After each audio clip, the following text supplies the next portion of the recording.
Hey guys, it's Jake here with Etrailer. Today we have a 2019 Ford Transit T350 and we're going to be taking a look at and I'm going to show you how to install the Curt 4-pole trailer wiring harness. Adding a 4-pole harness to the back of your Transit is going to allow you to pull trailers that have 4-pole wiring on it. Essentially what you want to do with it is you want to get the lighting signals from the back of your Transit to the back of your trailer. You want to be able to let others know what your intentions are, and this 4-pole is designed to work for your left turn, your right turn, your stop signal, and your running lights. The 4-pole bracket is not going to come with the kit, but the dust cap will, so it'll keep all the dust and debris out of that plug, so you don't have to worry about your connections being incomplete when you go to plug your trailer in. The 4-pole bracket makes it really easy to mount up to the Ford Transit because we have a spot on the bottom of our bumper here that we can use a couple of self-tappers to just tap this right into the bottom of our frame. So you want to pick up one of those on our website. This kit is going to be designed to fit behind your taillights. You'll just connect it in. You don't have to cut any of your factory wiring. And it's also going to include a control box or a converter box. There's that little black box in there that you can see. That is designed to protect the wiring on your van and also protect the wiring on your trailer from any backfeed. As far as the installation goes, it is not a super difficult installation. The hardest part about it is probably running that power wire from the back of our vehicle up to the battery underneath our driver's seat. But even if you have your van loaded to the gills, you can still access typically the back of your panels here. The only things you will have to remove, and ours are not here, but I've worked on these vans before that did have the panels. Typically there's a black plastic panel over top of this pillar here. You'll just have to take that one off and take the one off of our passenger side in order to access this hole right here. But other than that, everything else will be done underneath the vehicle and run to the front. You want to connect to the battery underneath the driver's seat because you want that sure connection that that converter box is getting the power that it needs to distribute the power to your taillights. There is a jump connection on the inside of the hood or underneath the hood that you can hook to in order to jump your van, but it is not a reliable source to be able to connect the power wire to get the power wire for that converter box. So you will want to go through and open up the compartment underneath your seat just as if you were replacing the batteries in your van. With all that being said, let's go ahead and jump into the installation. To begin our install, we're going to be in the back of our van. You want to open up your doors, and we're going to have two T25 Torx Spit screws on the top and the bottom of our taillights. And the reason you need to open them is because you can't get to them without having the doors open. So we'll take our T25 bit and get those removed. We're going to do this for both taillights. And when you get both of those fasteners loose, these are the ones I'm talking about. You'll have these little, they look like little points. They go into some fasteners on our vehicle. We'll want to take our wiring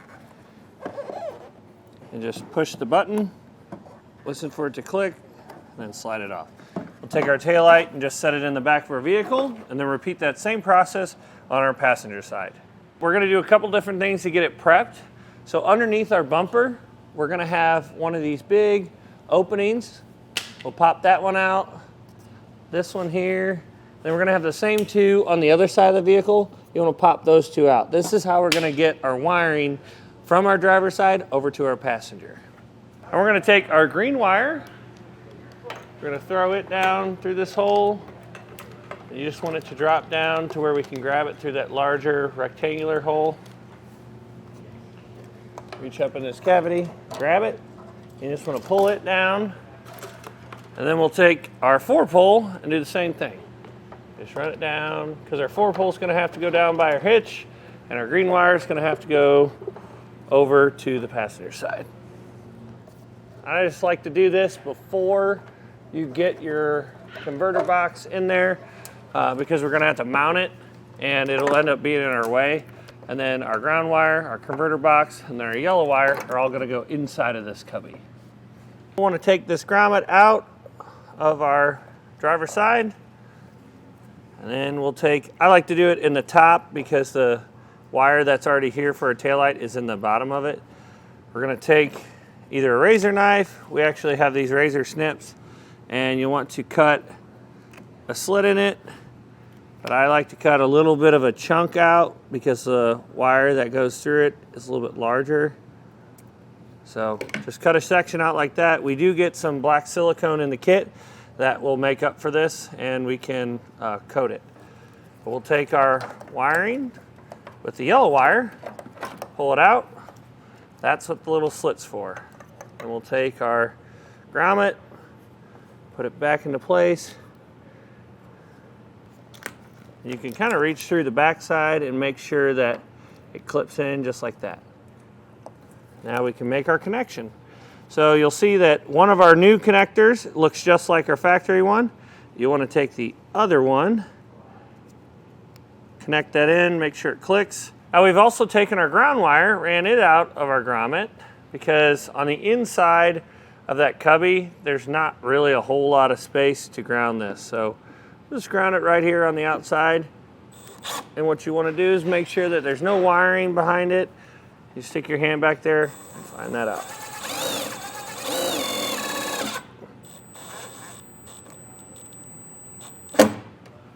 Take a rag with some rubbing alcohol in it, and I'm just going to wipe down the inside of this pillar, because that's where I'm going to stick the control box to.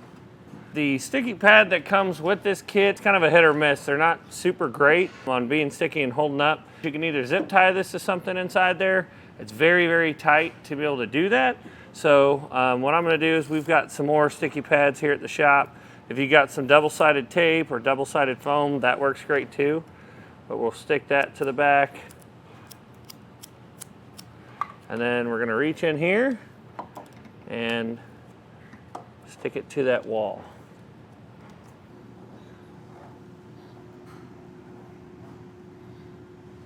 Take the long black wire that comes in the kit, and we can connect it up to the short black wire that's on our control box.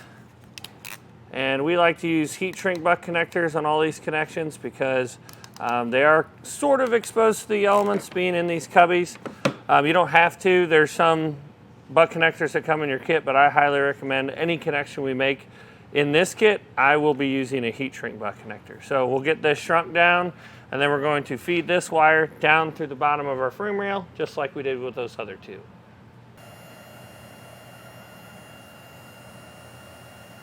Now you want to take your green wire, and about 1 foot from the end of it, because this wire is not going to be long enough to reach up into that the way that we're going, we'll cut it off, toss that up there, and then you want to take your green wire, and we're going to tape it off to a fish wire. We just used a piece of airline tube. You can use a coat hanger or a couple of coat hangers to run it through. You want to run it from one square hole to the other square hole on the other side, because we're going to try to get most of this wire to stay inside of our frame.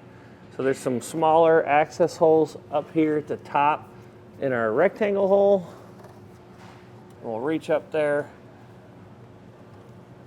feed it through, pull it down.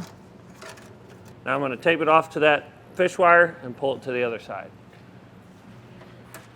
There we go. Now that we've got it out the other side, we'll pull our fish wire off, and we need to get a little piece of wire, a little extension tied off here in order to make that jump from here up into our passenger taillight. Now for our green wire, you want to take that harness, run it up. We did have to put a little jumper wire on in order to get it up into the passenger side. And then you want to make the same small slit in your little rubber grommet here, run the wire out, and we'll make that connection like we did on the driver's side. Now before we put our taillights back in place, we're going to take the RTV silicone that is included in your kit, the black silicone, and we're going to just fill in this gap here so we don't have to worry about moisture later on. Now we can take our taillights and put them back in place. Make sure that your connection is a good connection there, and we'll slide our taillight back on.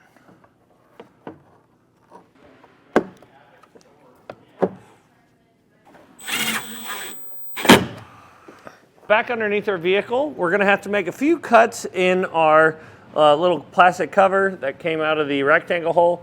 You want to cut a slit for the 4-pole wire to come down through, and one for the black wire. The black wire we're going to have to run to the front of the vehicle. I'm going to go ahead and do that, and then we'll come back and show you how we ran it. But as for our 4-pole, We'll just need to loop it up over, and then this is right where our 4-pole bracket is going to go. I highly recommend picking one up. It'll make this install a lot cleaner. Now the way that I ran the power wire is I came out of our little opening here, ran it up through this bracket where our hitch is mounted up to, went up into this part of the frame, went over, went through this little section of frame, went over, and then from here forward, I just tied it off to this existing wiring harness all the way up to where we went up inside the vehicle. Now that we've got our power wire up into our cabin here, you can go to a spot underneath the hood. There's an access point that you can use to jump the battery. I do not like attaching to that because in the instructions for this kit, it says connect to the battery. So we've got 2 batteries underneath here. You can connect to either one of them. I'm going to connect to the front one. That way we have a little bit more room to work. You will have to remove your seat, or at least take the 4 bolts out of the corners and then flip the seat up. But we'll take a 10 millimeter socket, open up we'll open up this nut here. We cannot take it off all the way, so what we need to do is we need to cut a small section out of our ring terminal to be able to slide around that bolt.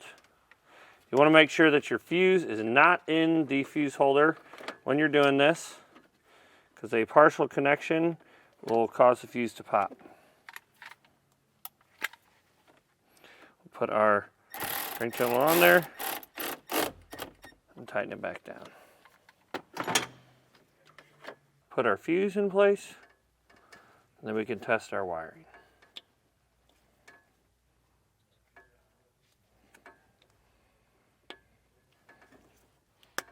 Now we'll go through our basic functions so that we know our wiring is working properly. We'll start with our left turn, our right turn, our running lights, and our brake lights. Once you know the wiring's working properly, that's going to do it for the installation. Hopefully this video helped you decide whether or not the Curt 4-pole trailer wiring harness is right for you and your 2019 Ford Transit T350.